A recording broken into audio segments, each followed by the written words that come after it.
On your Wednesday episode of Locked On Raptors, we get a little national perspective on the outlook for the Toronto Raptors season, plus a look around at some teams in the Eastern Conference that are projected ahead of the Raptors who just might falter and allow the Raptors to be the benefactors. We'll get to all of that with our special guest, James Herbert of CBSSports.com on your Wednesday episode. Thanks so much for being here.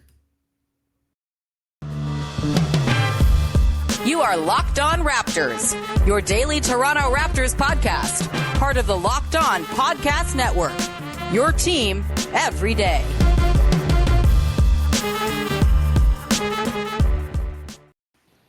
Hey, what's going on? Welcome to episode number 1250 of Locked On Raptors for Wednesday, September the 28th. I'm your host, Sean Woodley of RaptorsHQ.com. No, I'm not at RaptorsHQ.com. I keep on doing that, even on the second take of this intro today. Either way, we'll figure that out later. I'll sort that out. It's been 1,200 plus episodes of introducing myself the exact same way. And so I guess we're just going to live this cycle each and every day. Either way, you can find me on Twitter at WoodleySean. You can find the show at Locked On Raptors. You can subscribe to, follow, and rate and review the podcast wherever you get your podcast for free. We're also on YouTube. You can go hit the big red subscribe button and support the show that way as well. And it's much appreciated, as it is appreciated when you make us your first listen of the day. And my little faux pas off the top of the show where I keep introducing myself with the outlet that I used to write for, that'll be resolved soon.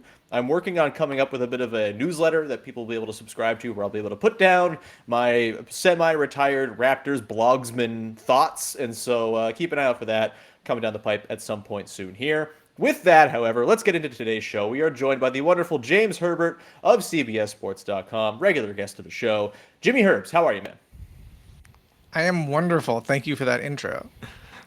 Hey, man, it's always lovely to have you on the show, and always good to get your perspective on things because you are schooled in the NBA, like very few are, and it's always lovely to hear what you have to say about the Toronto Raptors. And by the way, as we record this, there's a fresh post up at CBSSports.com by you talking about the Raptors and their weird experiment and Scottie Barnes' role in it all. And maybe we start there, shall we, James? The season to come is going to be an interesting one for the Raptors. There's, I think, a pretty wide range of outcomes within the very good Eastern Conference. I think a sort of very bullish outlook on them puts them in sort of the contention for a home court spot. The less bullish outcome, maybe kind of in the play-in conversation, 7-8 in the range of the Bulls, maybe the Hawks, something like that. I think the more realistic outcome is probably 5 or 6, where they were last year. As the conference is better, they could get better and not win as many games, and that's totally fine.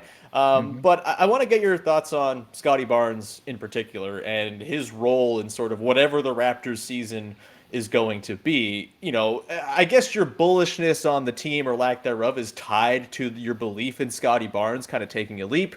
We've heard lots of talk about Point Scottie so far in the preseason. Nick Nurse talking yesterday about the wanting to get Fred VanVleet off the ball more often to, free him up for more catch and shoots. And Scottie seems like he's going to be a big part of that if they're able to pull it off with the ball in his hands, getting downhill.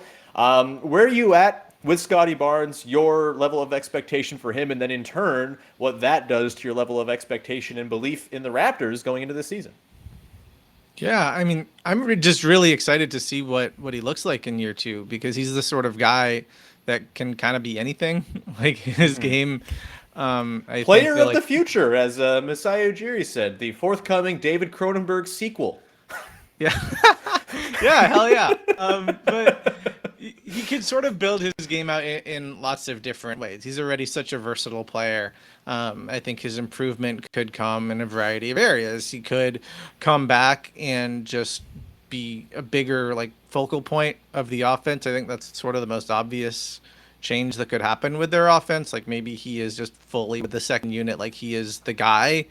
And if he's efficient in that role, if the offense is better than it was with the second unit last year, maybe there's a little bit more shooting on the second unit now that Otto Porter's in the fold, then maybe Scottie earns himself a little bit more playmaking responsibility with that first group. And maybe he can make everybody else's lives easier on that end if he's drawing extra attention. And if the shooting has improved again, I think he exceeded expectations last year as a shooter. The percentages weren't amazing, but it was more so just sort of like the confidence and the comfort level and the fact that he was oftentimes hunting his own shot in a way that some people weren't quite sure if he was going to be ready to do at the NBA level. Like if he takes another leap there, then I mean the possibilities are kind of endless with him. I also think there's a ton of room for him to grow on the defensive end too, because I think last year was more, what was impressive about him was his versatility, the types of different guys he defended, more so than him being a lockdown guy right away, or more so even than him being a mistake-free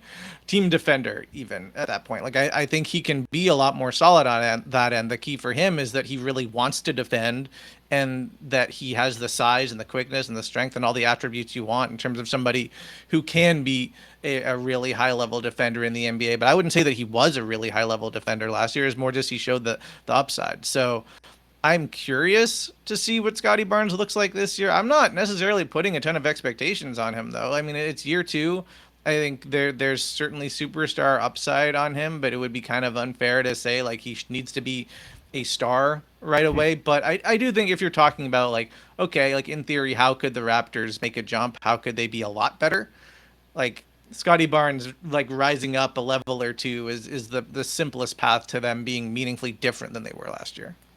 For sure. And I also think it's nice that there's not like the onus on him to go and do that right now in order for the team to be competitive, right? Like they have the infrastructure in place to kind of bring him along slowly. And, you don't want it to be too slow because then you kind of age out one core as Scottie Barnes kind of waits to become whatever he's going to be. But they have some time here. They have some room for patience. And I think, I think it's fair to expect a pretty substantial jump from Scottie this season. And just kind of, maybe not even in one particular realm of the game, but maybe just kind of a little bit better in a whole bunch of different areas, right? Like a little uptick in shooting, a little uptick in the court awareness and the playmaking, and sort of understanding the limits of the guys he's throwing hilarious passes to. The space that is probably going to be offered to him and to operate and kind of get to the rim and sort of be one of the agents of, Nick Nurse said one of the things they really want to do is prioritize rim and free throw this season. And Scottie feels like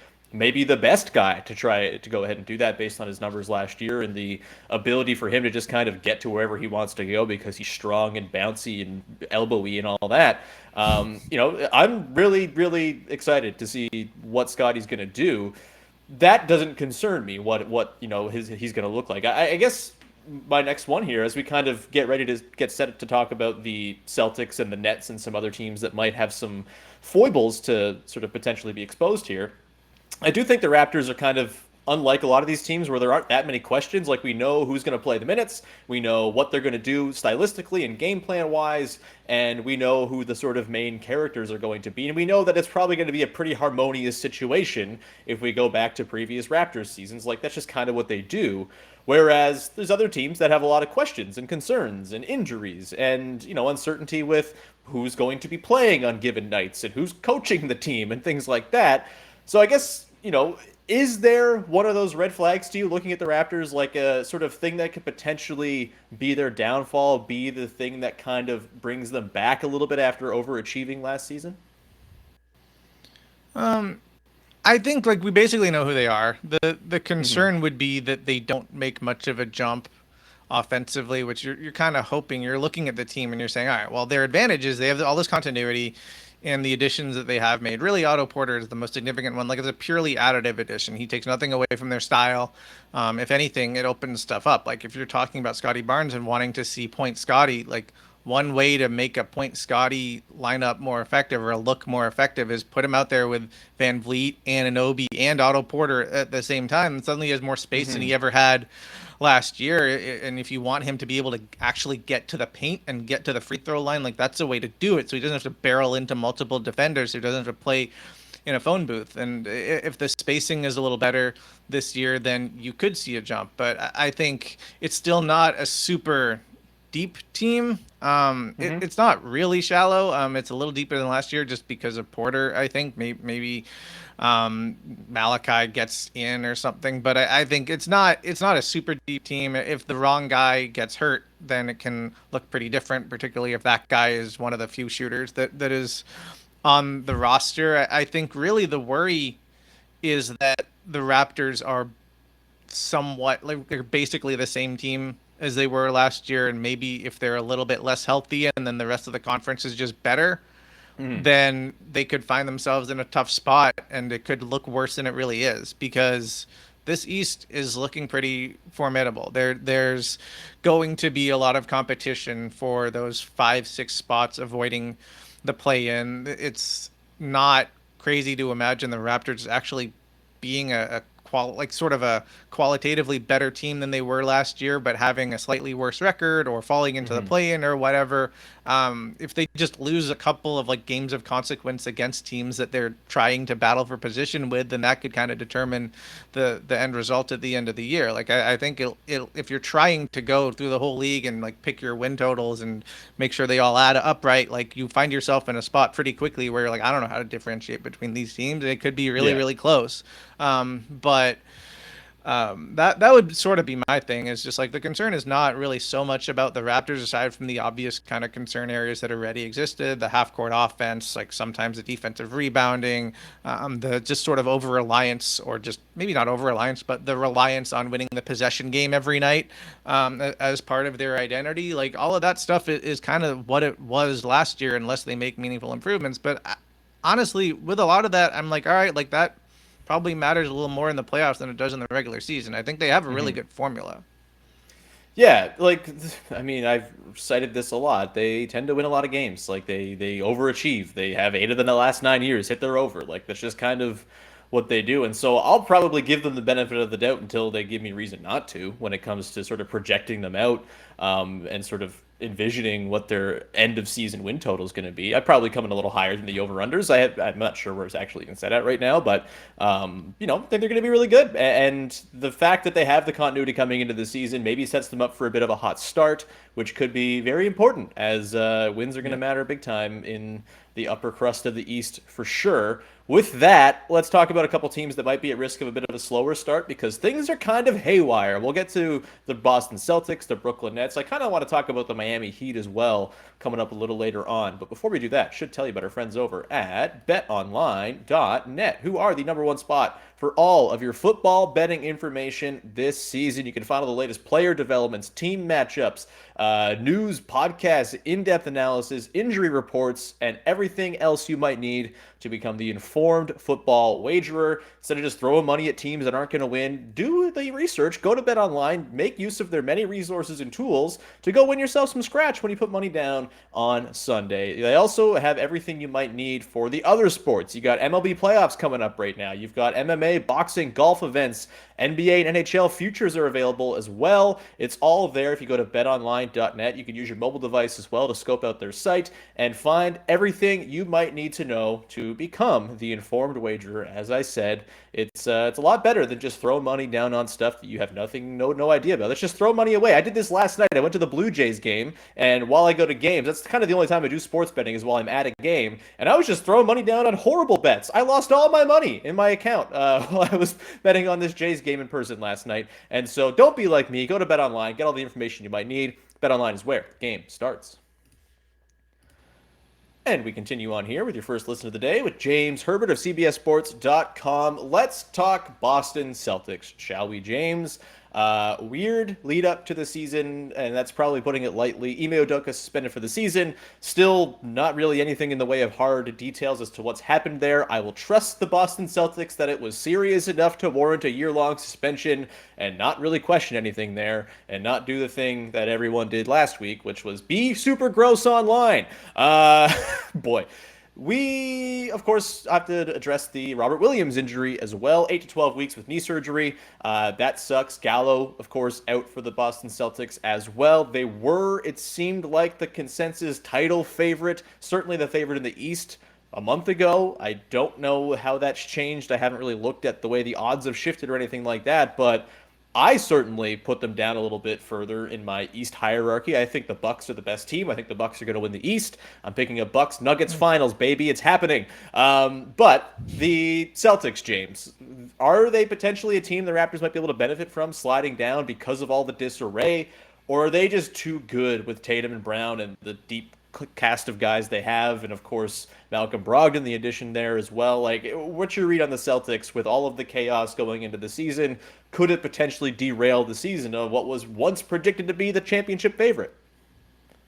It could. I'd be surprised. I think like if I get in a time machine and go back just a couple of weeks, not even not even that long, like I would have said the Celtics are the best team in the NBA. Like I think they are just so deep. They are so versatile. They had a ton of lineup flexibility last year, and now you add Brogdon to that mix. You have a better closing lineup, in my opinion. Now that you have him, you're able to rely a little bit less on playing your main playmakers so many minutes. I think just the idea that they already know who they are, they already know what they're trying to do on both ends of the floor, whereas last year it took them, almost half a season to figure all of that stuff out, and then they started fighting uphill because they really needed to, and they wanted to get as, they wanted to finish really strong in the regular season. They did that, but they were kind of dead by the time they got to the finals, and I think that played into what happened. I think it looked like to me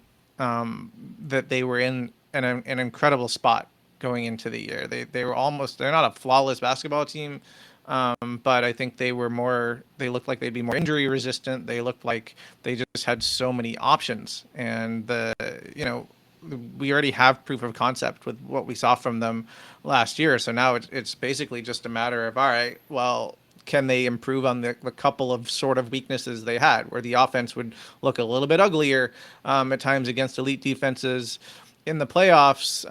But I mean, getting another playmaker of Malcolm Brogdon's caliber is kind of like the best answer really that you could hope for in that respect. We thought they were going to have Gallinari as well. We thought that would maybe help the bench a little bit. So yeah, it looks different now for sure. Robert Williams is out, what they said, 8 to 12 weeks, I think. Yeah. And Gallinari, we now expect nothing from him this year, and they have a new coach. It's pretty weird. Ime Udoka, I think if you did the coach of the year vote after the finals or going into the finals, he probably would have won it. He gave them a whole new identity defensively, and that whole identity was built around Robert Williams ignoring shooters, roaming around, and just kind of, disrupting everything, just blowing up plays and protecting the rim, flying over from the weak side, rotating around, just kind of being a dominant defensive player. And oh, by the way, he can switch and everybody else can switch. And if they want to just shut you down and not let you make conventional reads at all in your offense, they can do that. I think it's a little bit harder now. They can still basically play the same style, but I mean, you saw even last year there were some playoff games where Robert Williams wasn't able to go, and it looked different. Things weren't as easy. They no longer had a vertical threat rolling to the basket. I think the difficulty level of just spacing the floor. It's obviously he's not a shooter, but he spaces the floor the way he rolls to the rim. He creates open opportunities for other guys. That's gone. His high post passing and stuff, that's gone for the time being. So yeah, I think they want their whole thing going into the years. They felt like they knew who they were. They knew exactly what they wanted to do. They knew how to play. And they wouldn't have to deal with all the crap they had to deal with last year at the beginning when they were figuring things out and everybody was wondering what the future of the team was going to be. Now, I don't want to say that it's suddenly bleak or anything, but there are some questions here, and I don't think it's going to be super simple at the beginning. I have no idea how Joe Mazzulla is going to do as a coach. I would imagine he's going to have a pretty similar style on both ends of what they had last year, especially given the sort of timing of this. It's not like he had a whole off season to figure out major philosophical shifts and changes. But yeah, I don't expect it to be just them being dominant from day one. I think it's going to look different. But Robert Williams is going to come back. Yeah. If he is himself, I think they still, to me, I still kind of put them as the favorites. I still think they're going to be really good. I'm not sure that, if I'm looking at this from a Toronto perspective, I look at this, I'm well, this isn't bad news for the Raptors that the Celtics are now in a weirder spot than they were. But I don't think it's all right, well, this is the opening. This is what's going to do it for the Raptors. This is why they're going to finish higher in the standings than they did last year, because I think this is still a really formidable Boston team, and I wouldn't project the Raptors to leapfrog them now. Yeah, I wouldn't think that either, especially like playoff time. I'm still taking the Celtics over the Raptors in a series for sure because they just have a little bit more playoff equity, I think. And, ideally Robert Williams is healthy by then. I do kind of worry about the cascading effects of just like all these little things happening. Like, I wonder if the lack of Gallo, I truthfully don't think the Gallo thing matters for the playoffs at all. I don't think he was going to play. If he was going to play, that's good for the other team. But like, if you don't have Gallo, that's maybe a little bit less relief for Tatum and Brown to have the burden that they've had the last couple of years where like everything runs through them. Having someone to offset that was maybe kind of a nice thing. As you talked about, they were gassed by the time the finals ran around, so that could be a thing. Al Horford is very old. Not having Robert Williams around for the first couple months could potentially lead to, maybe he gets overextended early on in the year just because they need him to play, and maybe that has a cascading effect. And I also think, like, this is a team that has been, maybe more than any other team, very vibes dependent over the last few years. And they seem to kind of, and look, it's not like a statistical argument or anything like that, but like, they've had times where the vibes have been horrible and they've been bad as a result or disjointed as a result. And I do wonder if like losing Ime Udoka and throwing in a new guy who's green at this maybe kind of causes, maybe causes a bit of a stir as well, and it's just not quite as harmonious as it was last year. That might not mean anything big picture, but like over the course of an 82-game season, all these little things I think can matter and kind of build up and make it so it's that much more difficult come season's end to kind of bring it all together. But look, they're really good, man. I still think they're going to win a lot of games and probably more than the Raptors. But I'm also at that point in the preseason where I had like resigned myself to be like, oh, the Raptors are like, the sixth or seventh team. That's fine. And now I'm like poking holes at all of the other teams. Like, oh yeah, maybe they could stumble. Maybe they do stumble. Oh, maybe the Nets blow themselves up or something like that. And it becomes a little bit more realistic for the Raptors to climb up into that sort of home court range, which I don't think is like a crazy thing. I wouldn't predict them to be the third or fourth seed, but a lot of the statistical models say they might be in there, and they obviously have a track record of overachieving and winning a lot of games, and they won 48 games last year. So, yeah, you get a couple teams stumbling, like the Celtics or a couple of the teams we'll talk about next, and maybe you're looking at sort of one of those seasons where, the playoff structure, the 1 through 8, doesn't really resemble, the sort of equity of who you would rank the most to least likely to win a title. Let's put it that way. We'll get to the Nets and the Heat and some other East musings in just a second here with James. Before we do that, just a reminder, Locked On NBA, go check it out each and every day as they are breaking down all of the news from across the league. Different hosts all 5 days of the week, bringing you fresh perspectives. Go and check out Locked On NBA for free wherever you get your podcasts and on YouTube. All right, James. The Brooklyn Nets. You were at Brooklyn Nets Media Day on Monday. I'm sure that was awesome and fun. Very insightful. Lots of good opinion shared around, to be sure. What was your read of the sort of situation in Brooklyn there? On paper, they should be very good. Like, they have Kevin Durant. They have Kyrie Irving. They stumbled into Royce O'Neal being a nice little wing piece for them. They have Ben Simmons, in theory, as well. Like, there's stuff here to be excited about if you're a Nets fan, but it's also the Nets, and nothing is ever as it seems. What was your sort of read on the situation at Media Day on Monday, and do you think the Nets are more likely to sort of be the Nets that we all kind of thought they would be, or will this be yet another year of Nets turmoil that causes underachievement and bad feelings and an eventual departure of one or both of their stars? There's a lot there. I think it's the Nets. There's always a lot there. Yeah, there's always a lot. Media Day was interesting because they were trying to do the normal Media Day thing of everybody's happy and excited to be in the gym and everybody's gotten better and everybody's feeling great while dealing with an inherently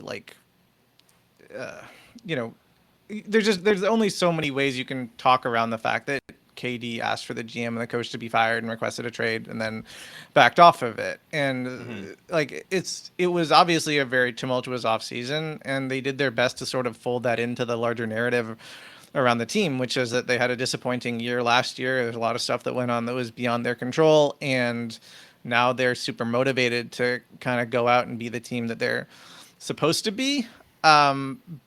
But while they tried to present a united front, like there were still sort of little cracks there. And I think yesterday's media session that I went to, where Steve Nash was asked repeatedly about the Durant thing, showed a little bit more of the inherent tension within the team, like at least from my perspective, because Durant had kind of explained the trade request as they went through all of this stuff last year, and that happens. But championship teams, they respond to adversity by coming together.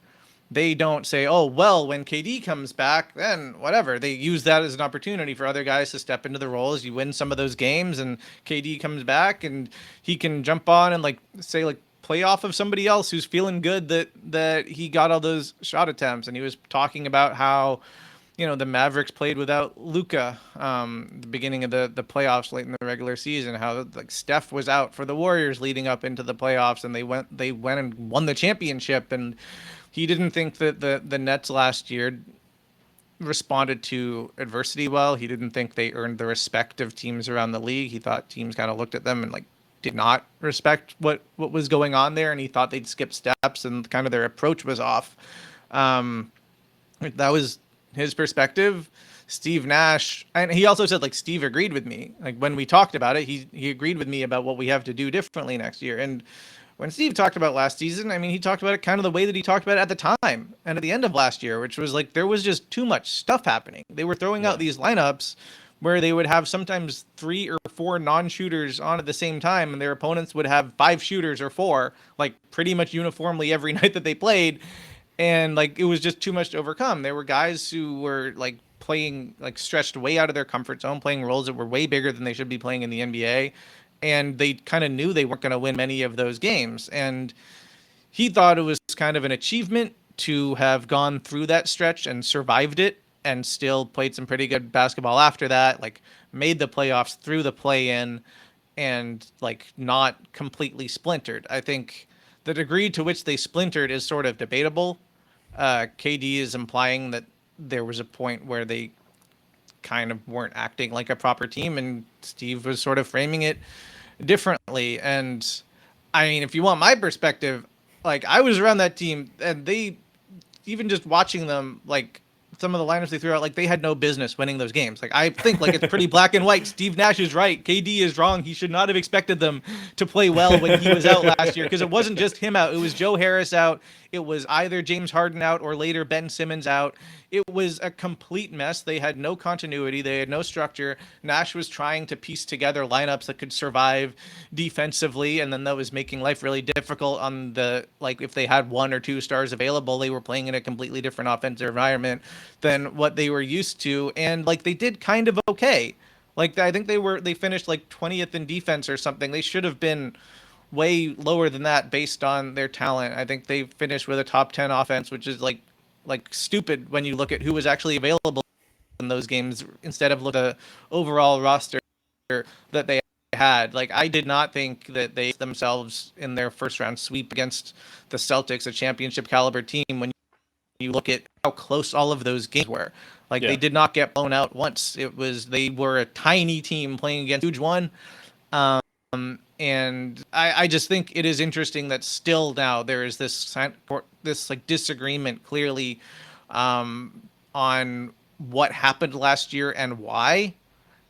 And that's coming through even as everybody's really, really doing their best to say that they're all on the same page. And Steve is saying that Kevin and I are fine, we're good, families fight. This is a common thing that happens in the NBA. I don't know if this was quite common, but trade requests are pretty common, right? That part of it Sure. I get, but the rest of it. Trade requests that don't get fulfilled, not so common though.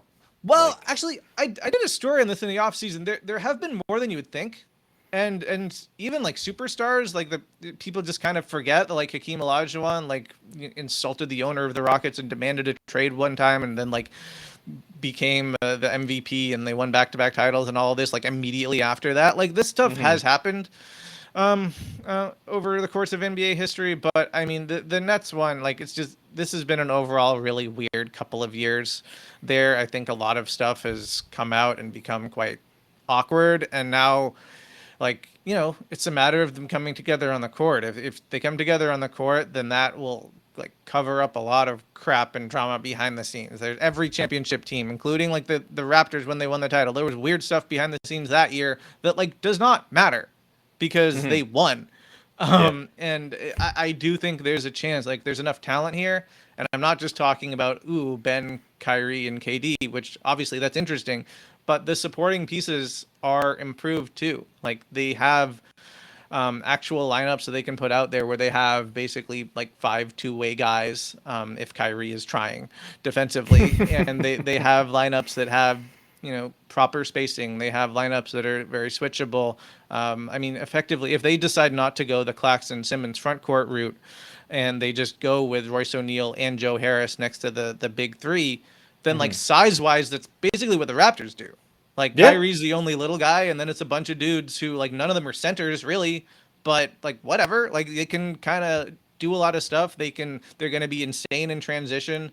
They have spacing that is different than what the Raptors have. They don't have quite the same athleticism, but it's really like I think the ceiling is quite high from a basketball perspective. It's just like I have questions about how they're going to play. I have questions about what the lineups are going to be to start and end games, and I think there's just this whole like what becomes really difficult to untangle is the off the court crap with the on court fit and talent. Yeah. Because I do think that I feel a lot better about the on court fit and talent basketball wise than most people do. Like I think they're potentially the best team in the league. Like I could see them winning the championship, but they're going to have to play a different style than what KD and Kyrie normally do, I think, just because of the presence of Ben. And it's going, especially if they want Claxton out there with him, they're going to have to play a little bit more like a Warrior style of basketball, which Kevin Durant left. So I want to see what it looks like. I've seen Nash try to implement that kind of thing over the past couple of years, and they looked incredible for stretches when they had the big three healthy with Harden. But last year it was a pretty obvious push and pull in terms of the lineups that, I think would have given the Stars more space versus the lineups that gave them a chance to compete defensively. And there's still kind of some tension built into the roster there.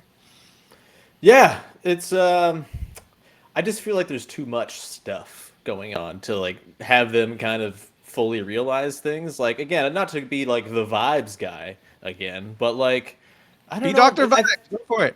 I think, like, it matters, man. Like, it matters that you don't hate the people you're playing with, or that you don't hate your bosses. Like, there's a certain element of, like, humanity involved here, I think, and it just feels so bloody noxious there that them kind of hitting the peak and sustaining the peak that you kind of need to win a championship, that feels pretty far-fetched to me. It could happen, certainly. I just don't think it's the most terribly likely outcome.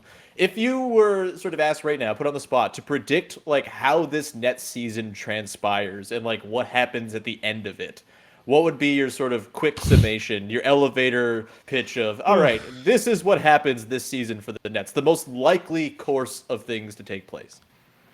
Oh, God. This is like a truly. Don't worry, I'm going to put you on the spot with another thing in just a second too. It's great. No, I mean, we're at that point of the show. I have like, are they healthy? Like, and if they're not healthy, who is it that gets hurt? Like, if you're telling me they have you have to normal, just take all of the uncertainty, bake it into your prediction here, James. You just got to have a take, baby. That's difficult, man. I mean, I think look, when I had to make like my like predicted order of finish or something, I think I had them like third or something. Like I didn't have them winning the East, though I do think that is like the highest. Like I think that makes sense. Is like they have enough talent to do that for sure. But I don't think you assume that this comes together immediately. I don't think you assume that everybody stays healthy. I think there's at once this is a pretty deep team that can throw a lot of different looks out there, and at the same time is sort of a fragile ecosystem. Like last year, they were a lot, like to get back to kind of the criticism that KD had, like they were a lot less kind of injury resistant. They were a lot less able to overcome adversity, I think, because they had a different team than they did the year before. The year before, when I think everybody kind of assumed they were going to go win a championship if James Harden doesn't turn his ankle in the first minute, or not turn his ankle, or injure his hamstring in the first minute of that Bucks series. They were never healthy over the course of the regular season. They were always patching things together. They had a million different starting lineups, not quite as many as last year, but they had a ton of different looks. They had so many guys whose roles would change day to day, week by week, whatever. And we were talking about that same stat of like how many minutes the big three had played together, like when the playoffs started. Like they basically hadn't.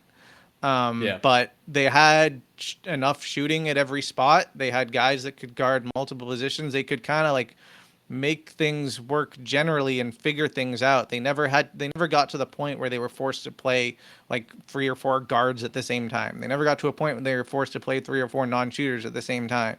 But then they went into last year, like little things that nobody really talked about, like Jeff Green being gone made like a huge difference to their ability to put functional 5-out lineups on the floor, which is the way that they like to play. And it also made a huge difference in their ability to put functional switch everything lineups out on the floor, which is the way that they like to play. Okay, so they don't have Jeff Green, so fine. Like Blake Griffin's going to do it. Nope, Blake Griffin can't shoot anymore and can't finish anymore. So can't jump, can't walk. Like he was starting for them on a team that could have won the championship. Then suddenly he couldn't even get into the rotation. Like the whole kind of trickle down effect of just like a decent older veteran stretch 5 leaving the team was like a big deal to them. Joe Harris had been the one constant throughout the entire like rise of the Brooklyn Nets from scrappy underdogs to a team that can attract superstars to a team that then has 3 superstars on the team. Was just always there, was always better than people thought defensively, was always stretching the floor for them, was always like growing as a player and increasing his ability to like play against closeouts. It was like this awesome story, but he was more so just like he was always around. And then suddenly he was just gone. Yeah. And they did not have the proper shooting. Like Patty Mills was like so important to just make them functional offensively, but then he got worn out because he had to play more minutes than he literally ever had in his career. And also he is not 6'6". So that's different than having Joe Harris there. So they ended up having this team that like a role player or two either gets hurt or leaves in free agency or whatever, and it's not the same. They can't get there. They can't play the same way. Teams guard them completely differently. And I think this year, I think they have ways around all of the problems that we saw last year. There's still some questions. Like the big obvious one is like Ben Simmons and Nick Claxton, like how they play together defensively. They no longer have like way too many bigs on the roster, but now maybe they just kind of don't have enough. Like we'll see.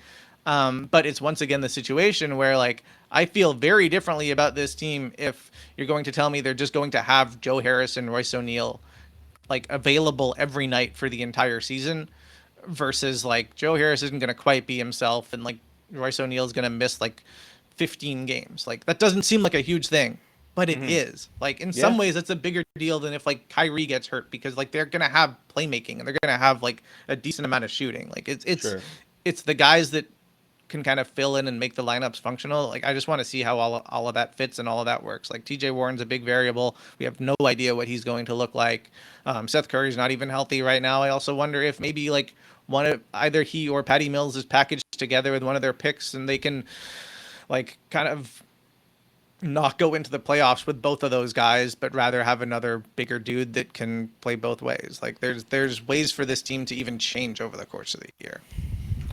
So you didn't answer the question at all. My whole point is that I don't freaking know. You don't know. Nobody knows. If you're going to make a prediction, you probably don't predict that they're going to win the East. And in my opinion, you should not predict that they're just going to blow up and fall out of the playoffs or fall into the play-in. Like I think there's too much talent. But like the nice median, like most likely outcome, like you don't just assume that that's what's going to happen. Like the thing is going to play out based on a number of factors, and the one that I'm primarily interested in is health. This team, yeah, you can't. The median, they don't do median. They do extremes, and so it's probably wise to pick one of the extremes being the outcome. That said, like fifth seed, first round exit, and Kyrie leaves in free agency, and everyone's sad. It's kind of where I think it's kind of going to go. It's going to be, All right. I think, more unremarkable than maybe all the preseason hoopla suggests. I will give you one last chance to redeem yourself here, James, with a quick breezy take. In the preseason, when I have guests on here in the lead up to the season, I'm just going to ask guests for their one thing that they really, really believe about the Toronto Raptors. It could be good, it could be bad, but give me a bold prediction, a bold take that you have that you firmly and staunchly believe about this Toronto Raptors team. You have 30 seconds, James. What you got? I'm sorry to put you on the spot, but that's kind of the point. I think every year, like Raptors fans on the internet get excited that OG Anunoby is going to win Most Improved Player, and he's going to make this huge leap. He's going to be this great development story. He'll be just like Pascal, he'll be just like Fred. My bold take is I think if anybody's winning Most Improved Player on this team, it's Precious Achiuwa. He was the most improved player over the course of last year's regular season. We love it. Yeah. He is like, based on just the guy he was at the end of last year, he's an elite defender, and offensively, there's a lot there. We're gonna have to see how efficient he is on that end and how that all comes together. But like that, there's real upside with the Chua, and I think even if he's like basically the guy we saw at the end of last year, but he does that for a full year, then that's going to look a lot better than the full season he put together last year, and he could be in the mix for that thing. For sure. You're speaking to the precious hive. He should start. Move Gary Trent to the bench. That's the official agenda of Locked On Raptors. We're working on it. There will be signs on your front lawns very soon as we get closer to the season. But with that, we're going to round out the show. James, thank you so much for stopping by. Where can people check out your work? Anything you'd like to plug? It's all at CBS Sports, and I'm doing like there's a piece on the site today about the Raptors, and there's already been a few others, and there's gonna be a bunch more like that coming. Outstanding. For me, you can find me on Twitter at Woodley Sean. Subscribe, follow, rate, review, all that good stuff. Keep an eye out. I will have news soon regarding a forthcoming weekly newsletter that I'm going to start diving into, just to stretch those blog muscles, because I don't have a home for my thoughts anymore, and it's tough.